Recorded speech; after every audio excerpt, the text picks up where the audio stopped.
રહ્યા છો સતત પાકિસ્તાન તરફથી જે ફાયરિંગ કરવામાં આવી રહ્યું છે, જે ડ્રોન મોકલવામાં આવી રહ્યા છે, પરંતુ તે તમામ હુમલાઓને હાલ તો નિષ્ફળ બનાવવામાં આવી રહ્યા છે।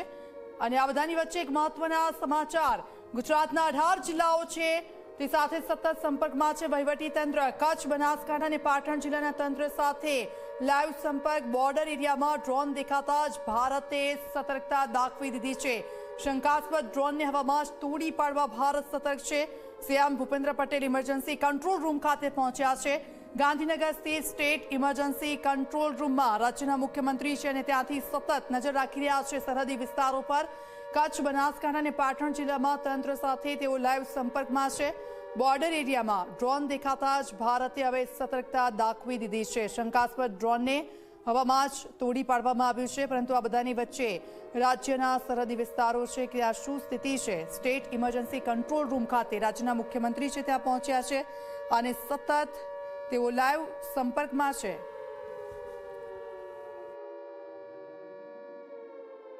ભારત પાકિસ્તાનની તણાવભરી પરિસ્થિતિને સતત ગુજરાત મોનિટરિંગ કરવામાં આવી રહ્યું છે। અહીંયા જે સેન્ટર છે સ્ટેટ ઇમરજન્સી ઓપરેશન સેન્ટર, ત્યાં મુખ્યમંત્રી, ગૃહ રાજ્યમંત્રી સહિત ઉચ્ચ અધિકારીઓ છે એ તમામ ચાપતી નજર રાખી રહ્યા છે। ગુજરાતના બોર્ડર જે વિસ્તારો છે એ વિસ્તારમાં જે પ્રકારની સ્થિતિ નિર્માણ થઈ છે તેની પર નજર રાખી રહ્યા છે, કારણ કે આજે બનાસકાંઠા અને કચ્છમાં ડ્રોન દેખાયા હોવાની વિગતો પણ અત્યારે મળી રહી છે। ત્યારે મુખ્યમંત્રી અત્યારે પહોંચ્યા છે અને પહોંચ્યા પછી સમગ્ર પરિસ્થિતિની સમીક્ષા મુખ્યમંત્રી દ્વારા કરવામાં આવશે।